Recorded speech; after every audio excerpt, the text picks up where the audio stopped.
Hello, मैं Arvind Mathur, associate professor in physics government MS college Bikaner. आज हम बीएससी पार्ट सेकंड में जो हम प्रैक्टिकल कराते हैं रैंडम डिके, उसके बारे में कुछ अध्ययन करेंगे। पहले तो हम ये देखना चाहते हैं कि रैंडम इवेंट्स या यादृच्छिक घटनाएं हम किसको कहते हैं।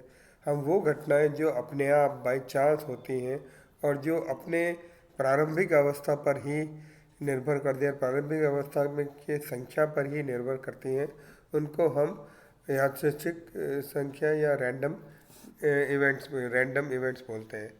ये इनके ये इस बात पर निर्भर करती कि उनकी पहले क्या इतिहास था और आगे प्रेडिक्शन होने में थे। जो जो ये घटनाएं इस टाइप की होती है कि ये कोई भी घटना को हम इसको कोरिलेट नहीं करते, मगर ये जो घटनाएं हैं ये प्रोबेबिलिटी का नियम का पालन करती हैं।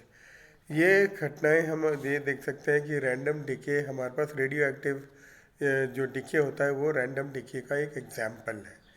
वो हम ये हमें हमें नेचर में हमें ऐसे पदार्थ पाए गए हैं जो अपने आप डिके होते हैं और उनको हम रेडियो एक्टिव मटेरियल कहते हैं।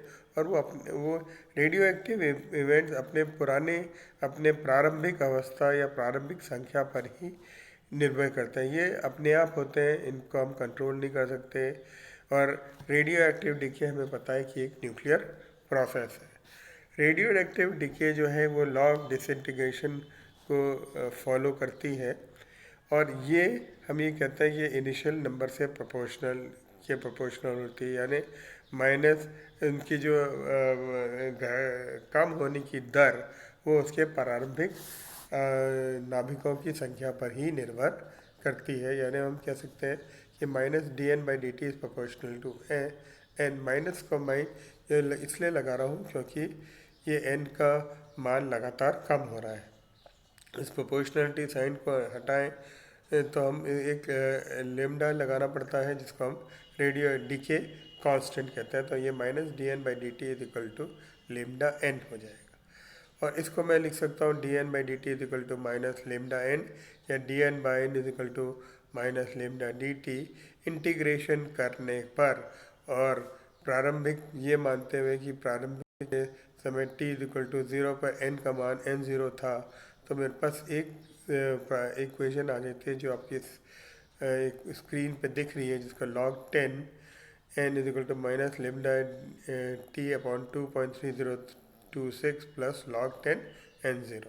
अगर इस पे हम एक ग्राफ प्लॉट करें, जब हम समय को x एक्सिस पर और y पर log 10 n लें यानी नंबर, तो हमें एक स्ट्रेट लाइन मिलेगी जिसका स्लोप लेमडा 2.303 का 26 होगा।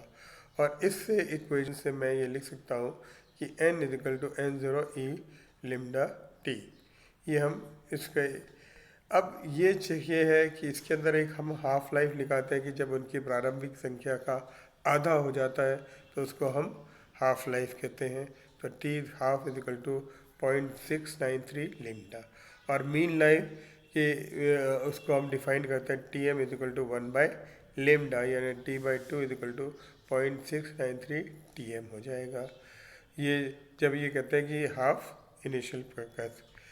अब ये नाभिकीय घटनाएं तो हम आपको प्रयोग में करा नहीं सकते, मगर उससे एक सिमिलर प्रयोग हम कर सकते हैं। अगर हम 100 आइडेंटिकल क्यूब्स लें और उनके हर क्यूब पर A B C D E F लिख दें, एक क्यूब में 6 साइड होती है तो हम 6 साइड पे लिख सकते हैं। और इसको हम एक स्मूथ ट्रे पर फेंकें और किसी एक साइड को हम ये मान लें, जैसे सपोज इन फेसेस कोई भी एक रैंडमली एक फेस ऊपर आएगा और हम ये मान लें कि हम एक फेस को जिस पर ए आया उसको हटा दें, तो हम ये कह सकते हैं कि इसको हम एक सिमिलर रैंडम डिके का प्रोसेस कह सकते हैं। अब ये हम ये कह सकते हैं कि अगर मान लो फर्स्ट थ्रो में हम ये कहते हैं कि जो ए फेस आए तो उस पर एन है। अब ये एन हम इस ट्रे से निकाल देते हैं तो जो बाकी जो बचे क्यूब्स 100 माइनस एन, अब इसमें हम दोबारा इसको फेंकते हैं तो हम ये देखते हैं कि ये जो एन हमने जो लगाया है वो ये माना है, ये प्रिज्यूम ये माना है कि वो आइटम जो डिके हुए हैं। अब इसमें फिर हम क्या है, सेकेंड थ्रो में हम एन डैश होते हैं, तो सेकेंड थ्रो के बाद जो क्यूज बचेंगे 100, 100 - n - n डैश, और इसके हम इस प्रोसेस को हम रिपीट करते रहते हैं। और इस कि अब हम एक ग्राफ के number of cubes remaining after each throw और थ्रो ऑर्डर ऑफ थ्रो के बीच में अगर एक एक ग्राफ बनाए तो एक्सपोनेंशियल ग्राफ होएगा, जो कुछ इस तरह का आएगा, नंबर ऑफ रिमेनिंग क्यूब्स और ऑर्डर ऑफ थ्रो। तो इसके तो ये जो घटनाएं हम आपको जो बता रहे हैं, ये एक न्यूक्लियर की घटनाएं हैं जो हम आपको एक क्यूब के माध्यम से एक्सप्लेन कर रहे हैं। तो हमारा एम क्या है कि to study the random decay और डिके कांस्टेंट निकालने का है। हम इसमें 100 आइडेंटिकल क्यूब लेते हैं जिसमें ABCDEF लिखा सकते हैं।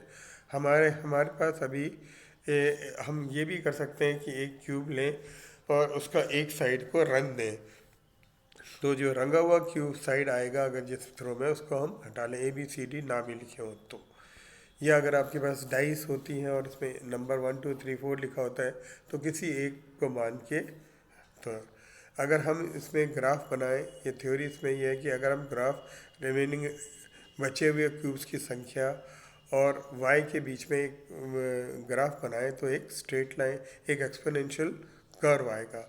इसके बीच फिर ये इसका फिर मैं स्लोप निकाल सकता हूँ, PQ/R और लेमडा का मान मैं निकाल सकता हूँ। एक स्ट्रेट लाइन का थ्रो ग्राफ आएगा। और इसको करने के लिए तरीका है कि हम 100 क्यूब्स लेते हैं, एक बॉक्स में लेते हैं, उसको हिलाते हैं और एक स्मूथ ट्रे पे फिर किसी एक पर्टिकुलर ए को वो गिन लेते हैं और हमारी टेबल के फर्स्ट बॉक्स में उसमें संख्या लिख देते हैं कि जो जिनकी क्यूब्स आई, और उसके बाद हम इसको थ्रो, तो हमारा थ्रो 1 कंप्लीट हो जाता है। अब हम एक घटना हटाने के बाद फिर हम रिमेनिंग जो क्यूब्स बचे हैं उनको ट्रे में फेंकते हैं और इसको हम नंबर एन डैश से लिखते हैं। इसका सेकंड थ्रो कॉलम 2 में T2 में लिख देते हैं और कॉलम 1 की टेबल में। ऐसे हम करते रहते हैं, ये हम करते रहते हैं जब तक कि उसकी जो रिमेनिंग क्यूब्स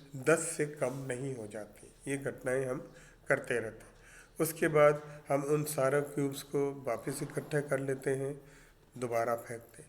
ये करीब करीब 10 बार फेंकते हैं, जिससे हमारे पास अल्टीमेटली ये हो जाए कि हमारे 1000 क्यूब्स का होगा।